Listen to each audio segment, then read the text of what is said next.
мною принято решение о проведении специальной военной операции.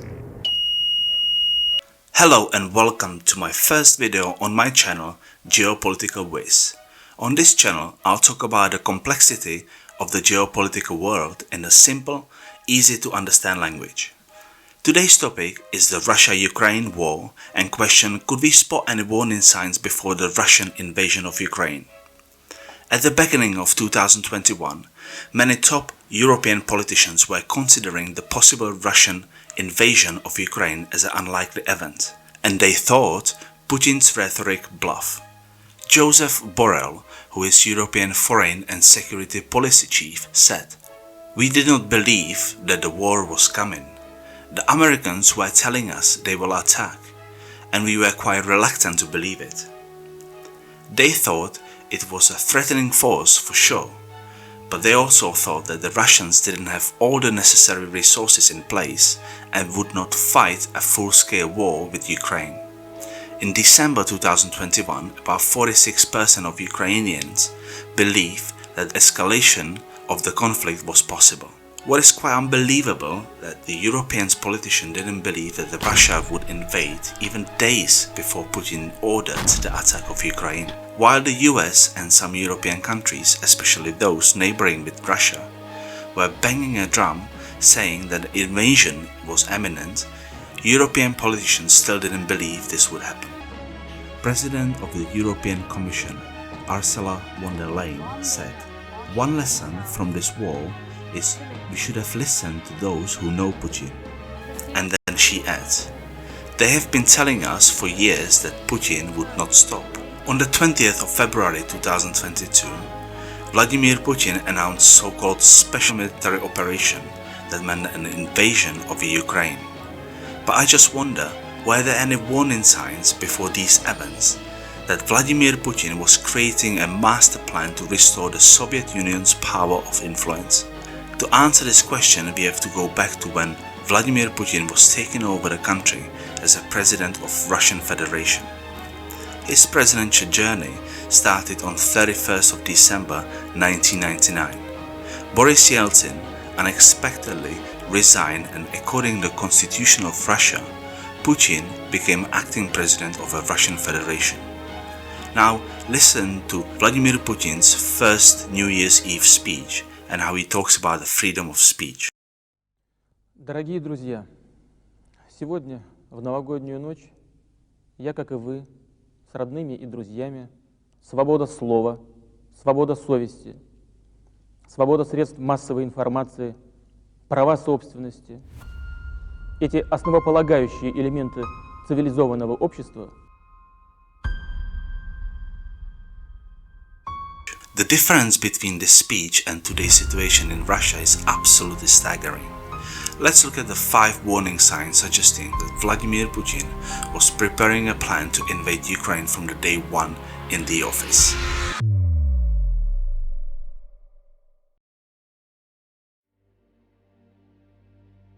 Vladimir Putin always believed that Ukraine was part of Russia, and he deeply regretted that Soviet Union had collapsed. Putin, in April 2005, described the Soviet Empire's collapse in 1991 as follows: "We should acknowledge that the collapse of Soviet Union was a major geopolitical disaster of the century. Tens of millions of our co-citizens and co-patriots found themselves outside Russian territory. Moreover, the epidemic of disintegration infected Russia itself." Putin was referring to separatist movements such as those in Chechnya. Now, check this out. This map shows you how European countries have developed and their borders. It's pretty clear that Ukraine was under the rule of another power, such as Mongol Empire, Polish-Lithuanian Commonwealth, the Austrian Empire, Ottoman Empire, or the Russian Empire for most of its existence.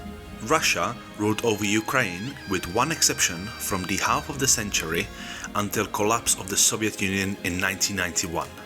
The exception is that after Russian Revolution, Ukrainian national movement re-emerged and formed the Ukrainian People's Republic in 1917. The Bolsheviks forcibly reconstituted this short-lived state into the Ukrainian Soviet Socialist Republic, which became a founding member of the Soviet Union in 1922. Ukraine was recognized in December 1991 by other major countries as a sovereign country with its parliament, culture and jurisdiction. За 346 приймається. The results were a landslide victory with 346 for independence, 1 against, and this time only 16 abstentions. With this vote, Ukraine completed its third journey to independence.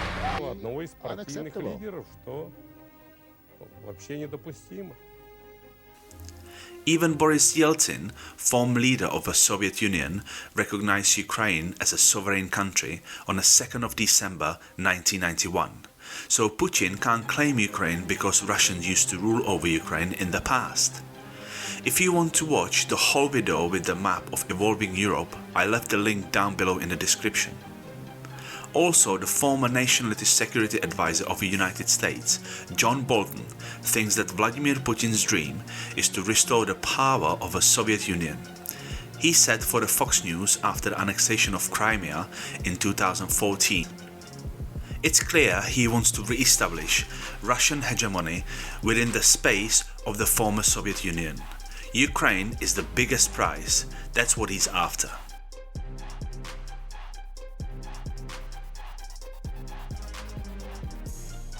When Vladimir Putin came to power, NATO had 19 members, whereas now it's 30.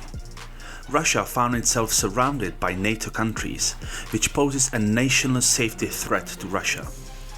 Putin sees Ukraine as a great buffer zone from the NATO alliance, so if Ukraine would join NATO alliance, it would mean an existential threat to the Russian Federation, as NATO would be directly bordering Russia. In 2008, Ukraine was making a serious effort to become part of NATO and gain collective protection from NATO members, but it was mainly France and Germany who voted against, which left Ukraine in a very vulnerable position. Russia has demanded that NATO and mainly the US would cut down its presence in East Europe, promised that NATO won't admit Ukraine into the alliance, and also rule out deploying troops in Eastern Europe. Vladimir Putin keeps on blaming NATO. It wasn't Russia who deployed missiles near the borders of the United States of America, but the USA who deployed missiles close to our homes, said Vladimir Putin.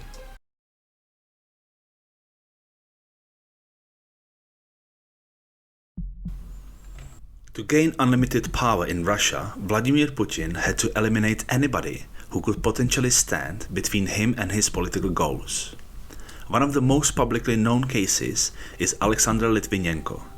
Alexander Litvinenko was a British naturalized Russian defector and former Russian Federal Security Service officer who specialized in tackling organized crime. In 2001, Litvinenko published a book called Blowing Up Russia: Terror from Within. In the book, Litvinenko alleges that FSB was responsible for a string of apartment building bombs that occurred in 1999 and left over 300 people dead.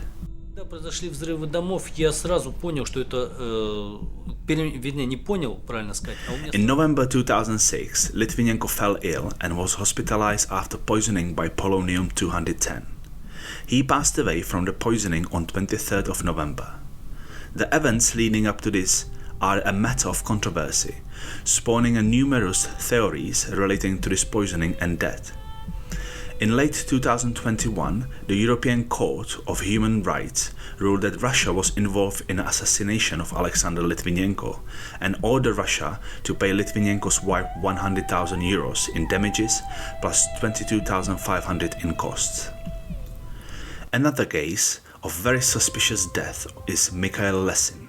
When Vladimir Putin was elected to the third term in 2012, Lesin returned to Moscow, took over control of a state-owned Gazprom media, Lesin left Gazprom unexpectedly in December 2014 under murky circumstances. Lesin allegedly fell out with several of Putin's closest confidants before fleeing the country, according to intelligence and law enforcement officials. Lesin died on Thursday, 5th of November 2015, in a hotel room in Washington, D.C., under extraordinary circumstances. His family claimed that the cause of death was a heart attack, but after a lengthy investigation, Washington Chief Medical Examiner said Lesin died of a blunt force trauma to his head. In July 2017, BuzzFeed reported that multiple intelligence agencies believed that Lesin was assassinated. An unnamed FBI agent told BuzzFeed, "What I can tell you is that there isn't a single person inside of the bureau who believes this guy got drunk, fell down and died. Everyone thinks he was whacked and Putin or the Kremlin were behind of it. The weapon was said to be a baseball bat." The list of alleged Kremlin victims is pretty long, and even now, 9 months since the invasion started, we can see a lot of suspicious suicides in Putin's circle of influence. Let me give you some names. Anna Polakhovskaya, shot dead. Alexander Litvinenko, poisoned by polonium. Sergei Magnitsky, allegedly beaten and died in prison. Boris Nemtsov, shot moments from the Kremlin, moments from here. Mikhail Lesin died of blunt trauma in Washington, D.C. Are all of these a coincidence, Mr. President? Послушайте, но вы... Look, you know, I don't want to come across as being rude, but this looks like some kind of indigestion.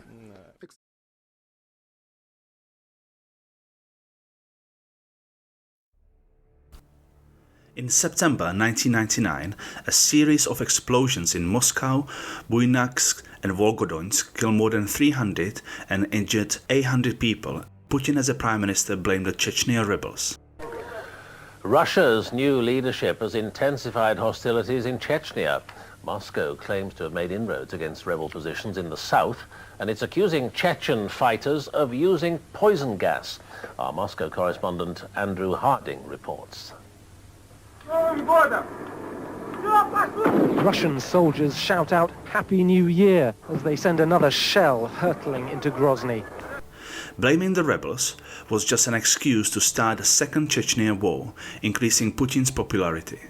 When BBC reporter Andrew Harding stepped foot in Chechnya's capital Grozny, he wrote in his diary, "In the suburbs we saw mile after mile of total devastation, not a single house or cottage intact. Giant craters everywhere. Most streets are still too dangerous to walk down." He also said, "This is unreal, it's like walking through a World War II film set. This was the center of Grozny. These were 12, 15-story apartment blocks. Now there is nothing left there." The invasion of Georgia by Russian forces on 8th of August 2008 signaled the beginning of the first war of the 21st century in Europe. False accusations of genocide and aggression against South Ossetia were made by Russians against Georgia. On 8th of August, it began a massive land, air and sea invasion of Georgia, including its undisputed territory, under the pretense of peace enforcement. The actual fight was finished in a matter of days, but 14 years later, the effects of Russian-Georgian war are still being felt, affecting the broader geopolitical situation.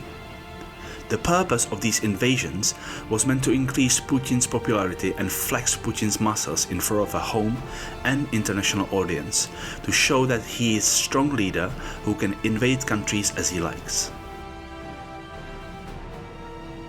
The invasion of the Crimean Peninsula and sending separatist troops to Donbas started in March 2014 and sparked a conflict that killed more than 14,000 people until February 2022. Vladimir Putin said, "Crimea always been an integral part of Russia in hearts and minds of people. The narrative is always same. Kremlin pretends to protect Russian citizens abroad. Therefore, they send separatists first, and if it doesn't help, they'll invade the country later." This sequence of events was an obvious warning sign that Putin wasn't joking and his rhetoric wasn't just a bluff.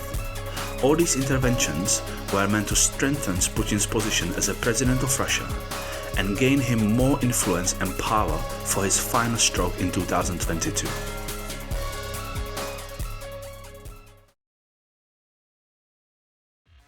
Russian cyber attacks on Ukraine have continued ever since Russia's illegitimate annexation of Crimea in 2014, peaking immediately before the invasion in 2022.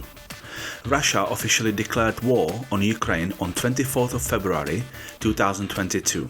The public, energy, media, financial, commercial and non-profit sector in Ukraine has suffered most during this time. Limited cyber attacks by Russia have hampered the supply of food, medicine and humanitarian aid since 24th of February. Their effects have included data theft and deception, notably with deepfake technology, in addition to restricting access to essential services. Russia also successfully tried to manipulate GPS system. The US Center for Advanced Defense report says, emerging electronic warfare tactics spoof or imitate real satellite systems to give planes and ships wrong positional data and divert them off their intended course. Since February 2014, there have been more than 10,000 spoofing cases in 10 different sites, affecting 1,300 civilian marine navigation systems. The experts claim that Russian location and Russian-controlled regions in Syria and Crimea were the sources of the disruption. So there you go, folks.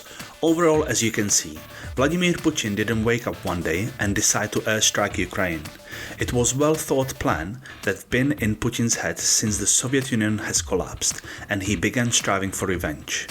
What I personally think is that Putin wants to see Ukraine as a state directly influenced by Kremlin by acting like an independent nation, something like annexation light. This would give him control over Ukraine, but he wouldn't be blamed for Ukraine annexation. But hey, it's just my opinion and I could be perfectly wrong. Please let me know what you think, like, subscribe and I'll see you soon in the next video.